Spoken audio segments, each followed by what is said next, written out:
This segment is sponsored by Native Solar. Well, folks, today we're talking about net zero building and sustainability with our good friend Paul Watson of Native Solar. Good morning to you. Good morning, Stephanie. How are you doing over there? I am probably keeping a little cooler than you are. Looks like you're working hard outdoors, my friend. Yeah, not right now. You've given me a little break. Thank you. They're up on the roof. They're doing stuff. I'm here. It's good. Always working, always helping us out. So let's get started with talking about what you can tell us about net zero communities, sustainable development, and how solar fits in, because this is interesting stuff. Basically, net zero is just what it sounds like. It is something that is taking out less or putting in more to where it's self-sustaining by itself. Obviously, solar would be one way, so you're not pulling energy from the grid. Add a battery on there and you've got a potential off-grid solution. But net zero really covers a bunch of different flavors. We obviously look at it from the net zero energy savings perspective. You can look at it from the net zero water perspective. So think of the rainwater collection.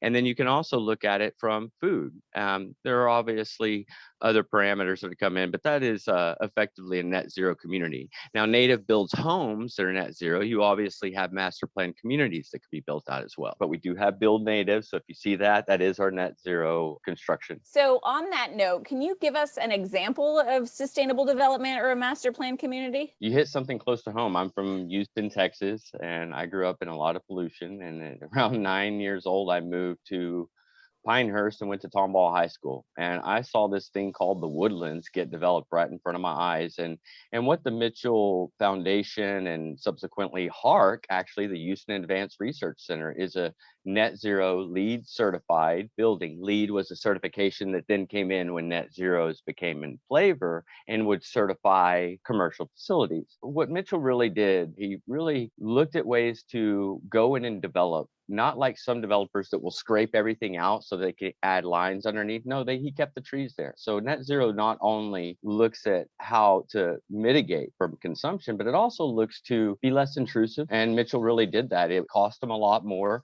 but you can drive through the Woodlands today and see the aspects of his sustainable focus. And it wasn't net zero at the time because we didn't have grid parity. Solar was not at the cost that it is right now. It's dropped a tremendous amount, even in metrics, probably from $20 a watt. Now we're down to 70 cents a watt for a panel. And so you do have other ways that you could go beyond the sustainability, which you could also focus on putting in geothermal. You could look at putting on solar on all the homes. Paul, how about a net zero master planned community here in Texas and actually just right down the road? You're exactly right. Maynard, Texas, right down the street. And I met the folks that developed that. I was helping a company with financing Francis Solar, and Whisper Valley was sitting right there. And I was like, this is amazing. The homes were pre-wired.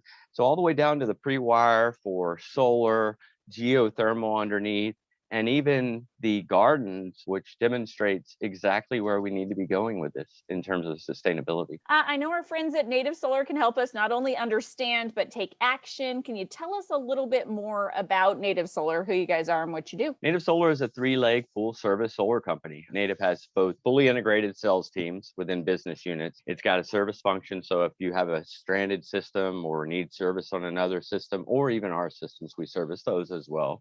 And we do the installation in-house, meaning we don't subcontract it, and they've been in the market for 15 years. Just really excited about the opportunity to take our power back. Well, thank you, Paul, for helping make the world a little bit cleaner. So I appreciate it. I think that you guys are doing great work. Now, folks, you can go to nativesolar.com to calculate your savings with solar, request a quote, and take your power back with Native Solar. This segment is sponsored by Native Solar.